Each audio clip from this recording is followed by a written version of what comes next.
A paz de Cristo para todos, sejam muito bem-vindos a mais uma pré-aula da Escola Dominical, na lição 4, classe de pré-adolescentes, com o título O Espírito Santo na Vida de Paulo. Eu sou o professor Denis Pereira, presbítero da AD Belém aqui em Campinas, São Paulo, e é um prazer recebê-los aqui para a nossa aula semanal. Se não está inscrito no canal ainda, inscreva-se, ative as notificações, dá like no vídeo e deixe o seu comentário, que é muito importante para nós. Também é importante que você dê uma olhada na descrição dos vídeos, tem todas as nossas redes sociais. Atendemos igrejas pregando, ministrando a palavra de Deus. Algumas fotos você vai ver aí de um dos últimos congressos que ministramos para adolescentes aqui em São Paulo, na cidade de Jandira. É sempre um prazer atender os irmãos.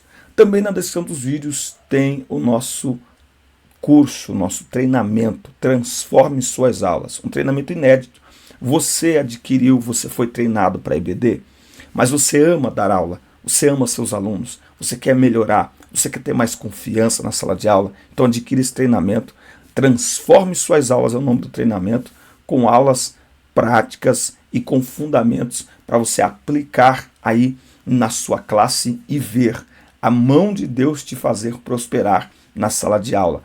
Investir no treinamento é investir em você. Você cresce como pessoa e os seus alunos serão beneficiados também. Aproveite, estamos com um preço de lançamento muito especial. É o primeiro link aqui na descrição dos vídeos. Adquira o treinamento Transforme Suas Aulas. Pegue sua Bíblia, revista, papel e caneta. Vamos juntos preparar mais esta aula da escola dominical. Inclusive, o treinamento é com acesso vitalício. Você adquire uma vez só, pode assistir quantas vezes quiser e por quanto tempo você quiser. O treinamento está completo, mas o treinamento virá com bônus. Todos os trimestres eu vou gravar uma aula bônus e você não vai precisar adquirir de novo. Adquire uma vez e vai ter acesso vitalício, inclusive às atualizações deste treinamento. E em breve eu vou incluir dentro desse treinamento um outro treinamento para liderança de juventude. Então você tem muitos bônus, aproveite a oportunidade. Olha só, o Espírito Santo na vida de Paulo. O Espírito Santo na vida de Paulo. O texto destacado aqui, a Bíblia diz, está em Atos 9 e 22. Mas as mensagens de Saulo se tornavam cada vez mais poderosas. E as provas que ele apresentava de que Jesus era o Messias eram tão fortes que os judeus que moravam em Damasco não sabiam o que dizer. Tá? Bom, na lição de hoje nós vamos então estudar sobre a atuação do Espírito Santo na vida do apóstolo Paulo. Tá? A história vai confirmar que ele se tornou um dos maiores nomes da igreja de todos os tempos. Quando ele foi escolhido pelo Senhor, lembra que ele era Saulo, que ele era perseguidor da igreja. Ananias, quando foi enviado pelo Senhor para orar por Saulo, ele ficou preocupado, porque ele sabia da fama de Paulo. Mas o Senhor disse para ele: vá, pois eu escolhi este homem para trabalhar para mim, a fim de que anuncie o meu nome aos não-judeus, aos reis e ao povo de Israel. Tá? Eu costumo dizer em sala de aula que crente que não lê as cartas de Paulo é um crente pela metade. Não tem como você entender o que Cristo fez sem ler as cartas de Paulo. Primeiro tópico aqui, o encontro de Saulo com o Senhor Jesus. A história da conversão de Paulo é uma das mais marcantes da Bíblia. Sua dedicação como perseguidor da igreja o tornou conhecido. Tá? O seu compromisso com o judaísmo tornou ele um grande conhecedor da lei. Ele vai falar isso lá em Gálatas, que ele excedia a todos da idade dele, tamanho o zelo com que ele se aplicava a estudar a lei. Tá? Saulo, quem que ele era? Ele era da tribo de Benjamim, o nome hebraico dele era Saul, tá? Na tradução grega vai para Saulo, e Paulo é a versão do seu nome na tradução romana, tá? Então, Paulo,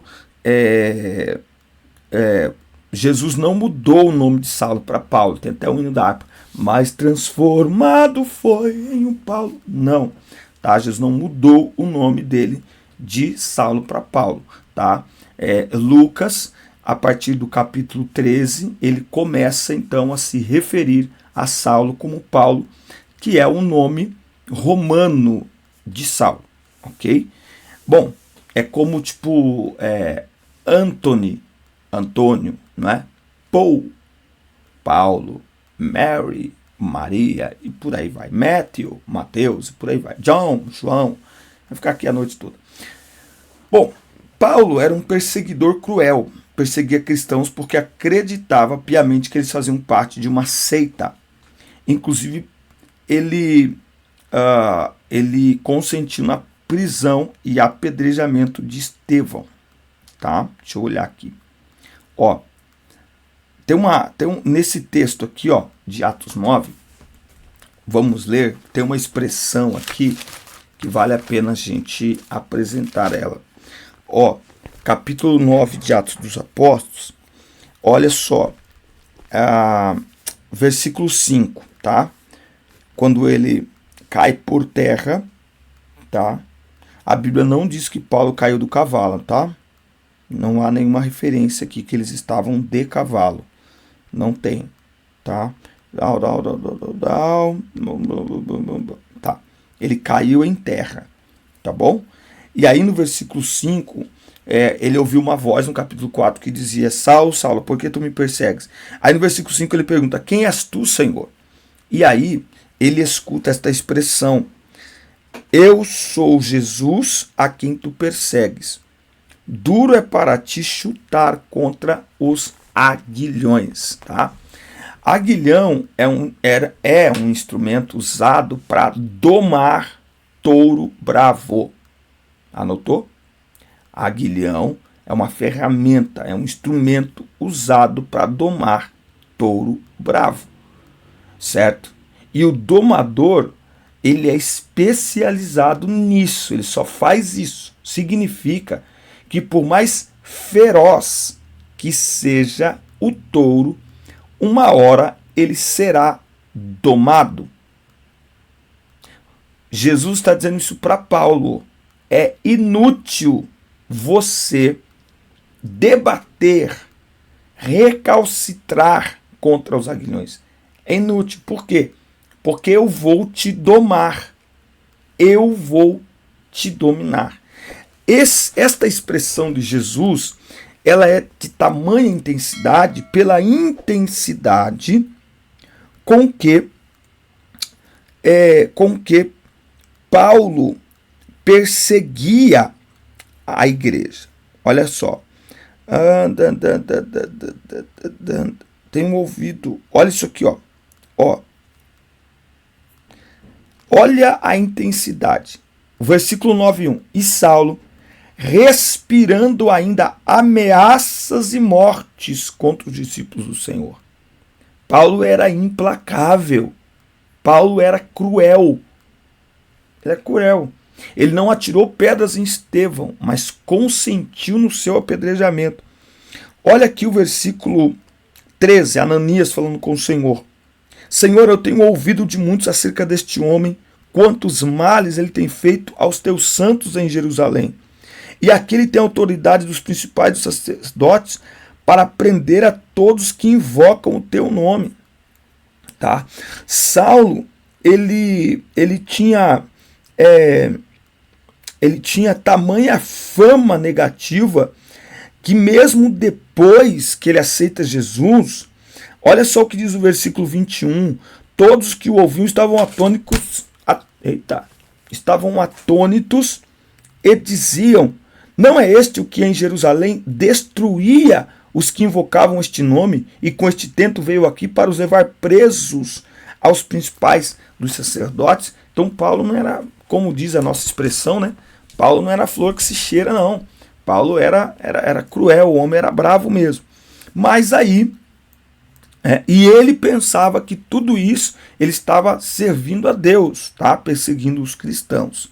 E aí Então ele teve esse encontro com o Senhor. Tá? E Paulo é um grande exemplo de que quando temos um encontro genuíno com o Senhor, a nossa vida muda. Eu vi uma expressão esses dias: Jesus não veio mudar a nossa vida. Foi isso. Ele veio transformar a nossa vida. Tá? Então Paulo é o grande exemplo de que quando uma pessoa tem um encontro verdadeiro com o Senhor, ela é transformada. Paulo ficou irreconhecível, a ponto das pessoas que tinham medo dele por causa de sua fama e crueldade, elas questionavam: mas é esse homem mesmo? Esse aí que era o bravão? Esse aí que era aquele que quebrava tudo, arrastava, ameaçava, matava? Porque aonde o evangelho chega, há transformação. Quem agora está em Cristo, nova criatura é. Tá? Muito bem, tópico 2. Paulo cheio do Espírito. Nesse mesmo capítulo 9, quando Ananias ora por ele, a Bíblia diz que ele foi cheio do Espírito Santo. Tá? Em Damasco, Saulo foi conduzido para a casa de Judas, um servo de Jesus. Ali, durante o período de 3 dias, ele não chegou e tal, e Ananias chega e ora por ele. Ananias estava assustado, mas orou. Depois do encontro com o Senhor, a caminho de Damasco, Saulo ficou sem enxergar à espera de um milagre, mas com a visão espiritual estabelecida. Tá? As palavras de Ananias quando encontrou foi: Saulo, meu irmão, o Senhor que me mandou aqui é o mesmo Jesus que você viu na estrada de Damasco. Ele me mandou aqui para que você veja de novo e seja cheio do Espírito Santo. Imediatamente ele voltou a enxergar e depois que foi batizado comeu e ficou forte. Tá? E ele foi curado por Ananias e também ele experimentou o batismo com o Espírito Santo. Tá? Ele foi curado, ele foi batizado em águas e ele recebeu o batismo com o Espírito Santo. Tudo aqui, ó, registradinho, bonitinho, aqui em Atos, capítulo 9, tá? Ó, e imediatamente lhe caíram dos olhos como se fossem escamas. E ele imediatamente recebeu a visão. E levantando-se, foi batizado. Tá? Então ele foi imediatamente batizado. E ele já começou, então, a pregar a palavra de Deus. Ele começou, então, a ganhar almas para o Senhor. Tamanha foi a transformação gerada em Paulo por seu encontro com Jesus. Um homem cheio do Espírito Santo é transformado.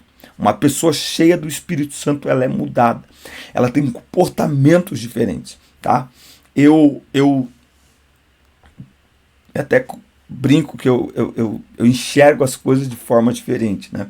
E muitas vezes a nossa preocupação com relação ao comportamento das pessoas, principalmente aí, né, de adolescentes e tal, essa meninadinha que ainda tão novinha, nós estamos olhando os efeitos e não a causa, tá? A causa de comportamentos errados, a causa é o não novo nascimento. Quem não nasceu de novo não tem como ter novo comportamento. O novo comportamento é reflexo do novo nascimento. Sem novo nascimento não tem novo comportamento. Como líderes e professores, qual é a nossa missão? Conduzi-los ao novo nascimento. De que maneira? Instrução na palavra. Discipulado, que vai além da aula da escola dominical.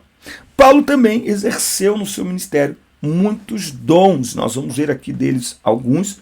Se você ainda não se inscreveu aqui no canal, inscreva-se, ative as notificações, dá like no vídeo, deixe seu comentário que é importante para nós, fale para nós de onde você nos assiste. Também quero pedir a você que dê uma olhada na descrição dos vídeos, tem todas as minhas redes sociais. O primeiro link é do inédito treinamento Transforme Suas Aulas.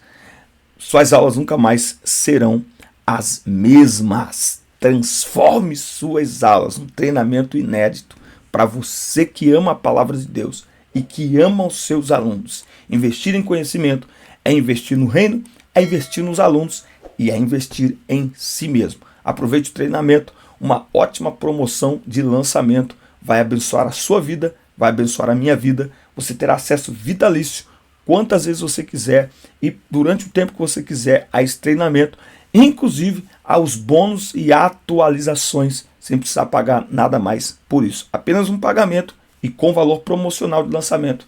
Aproveite e adquira já o seu treinamento. Os dons no ministério de Paulo. A conversão de Paulo foi vista com desconfiança pelos primeiros cristãos, né? Apesar disso, Deus o escolheu e ele se tornou um ousado pregador do evangelho. Seu ministério foi marcado por muitos dons que Deus lhe concedeu para edificar a igreja de Cristo. Tá? O ministério de Paulo teve início de forma poderosa. Poderosa. Tá? Ele foi capacitado para testemunhar as verdades do evangelho. Então, Paulo, com a mesma intensidade que ele perseguia a igreja, agora ele começou a abrir igrejas. Né? Aquela intensidade que ele tinha na perseguição, quando os seus olhos foram abertos, lá quando Ananias orou por ele, a Bíblia diz que caíram dos seus olhos como escamas.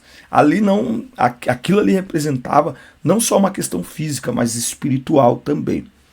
Paulo pregava a palavra de Deus por toda parte e logo despeitou a raiva dos judeus. Paulo é como um policial, é como se um policial ficasse preso na prisão onde estão os prisioneiros que ele prendeu. Né? Aqui em São Paulo a gente tem uma prisão especial para policiais. Porque se você colocar um policial na mesma cadeia que tem bandidos que ele já prendeu, você vai ter problemas, certo? Então, agora imagina, Paulo é a mesma coisa. Paulo perseguia os cristãos. Agora, e os judeus o respeitavam por isso, certo? Por isso que davam a ele liberdade para perseguir os cristãos. Só que agora, esse Paulo que perseguia os cristãos se tornou um deles e está convencendo milhares de pessoas a se tornarem cristãs também. Então isso despertou a raiva dos judeus que queriam matá-lo de todas as formas. Paulo teve que fugir, Paulo teve que se esconder, tá? Para a gente ver um pouquinho das coisas pelas quais Paulo passou, a gente coloca aqui algumas outras referências que seria muito interessante que você anotasse para levar lá para a sala de aula, tá? Mas olha só aqui, ó, para a gente entender um pouquinho das coisas que Paulo passou, tá aqui, ó, para pregar o evangelho, para viver seu ministério. Tá aqui em 2 Coríntios, capítulo 4, versículo 7. Temos, porém, este tesouro em vasos de barro, para que a excelência do poder seja de Deus e não de nós. Não somos nós, ou melhor, nós somos atribulados por todo lado, contudo não angustiados. Ficamos perplexos, mas não em desespero. Perseguidos, mas não abandonados. Abatidos, mas não destruídos. Sempre carregando no corpo a morte do Senhor Jesus, para que também a vida de Jesus possa ser manifesta em nosso corpo. Olha aqui o versículo 4, no capítulo 6 de 2 Coríntios. Mas em todas as coisas, aprovando-nos como ministros de Deus, na muita paciência, nas aflições, nas necessidades, nas angústias, nos açoites, nas prisões, nos tumultos, nos trabalhos, nas vigílias, nos jejuns, na pureza, no conhecimento, na longanimidade, na bondade, no Espírito Santo, no amor não fingido, na palavra da verdade, no poder de Deus, pela armadura da justiça, à direita e à esquerda, por meio da honra e da desonra, por meio da má fama e da boa fama, como enganadores, porém verdadeiros, como desconhecidos, porém bem conhecidos, como morrendo e eis que vivemos, como castigados e não mortos, como tristes, mas sempre alegres, como pobres, mas enriquecendo a muitos, como nada tendo e todavia possuindo todas as coisas. Então, por aqui você vê nesses dois textos, 2 Coríntios 4, 2 Coríntios 6, quantas situações Paulo enfrentou para viver a sua fé e para cumprir o seu chamado de pregar o evangelho. Com o passar dos anos, Paulo se tornou conhecido como o apóstolo dos gentios, tá? Então nós vamos perceber ao desenrolar do ministério de Paulo que Pedro se conecta mais com os judeus e Paulo se conecta mais com os gentios, com os não judeus, tá? Tanto que o seu ministério, a sua pregação e as igrejas que ele abriu foram fora do território de Israel. Na carta aos Coríntios, ele descreve de forma sábia os dons que recebeu e orienta os crentes a forma correta de administrá-los. Além dos dons, Paulo ensinou que o mais importante é o fruto do amor. Se não houver amor, os dons se tornam incompletos e dispensáveis. Eu ouvi um pastor falar que numa igreja que tem muita manifestação de dons, porque falta amor, né? Por quê? Porque no ambiente onde tem o amor, os dons cessarão, mas o amor permanecerá. Paulo ele fala algumas coisas que nenhum outro escritor da Bíblia fala. Então, Paulo fala com clareza e com detalhes sobre dons espirituais. Paulo fala com clareza e com detalhes sobre fruto do Espírito. Paulo fala com clareza e com detalhes sobre a vida de Cristo. Paulo explica o Evangelho, explica o que é a morte de Cristo, para que ela serviu, o que é a ressurreição, por que Jesus tinha que ressuscitar. Então, assim, os escritos de Paulo, realmente, eles são esclarecedores para a nossa fé. Paulo foi um apóstolo que dedicou sua vida à pregação do Evangelho. E uma grande lição que Paulo deixa para nós foi sua ousadia. Ousadia em conhecer a palavra de Deus. Ousadia em anunciar a palavra de Deus. Ousadia em preparar a igreja para os dias que viriam e para os dias que virão. Com certeza, Paulo deixou um grande legado de fé e de conhecimento para todos nós na palavra de Deus. Amém, meus amigos? Forte abraço. Assista, curta, compartilhe, inscreva-se no canal. Muito obrigado por nos acompanhar e até o nosso próximo encontro. Deus abençoe vocês.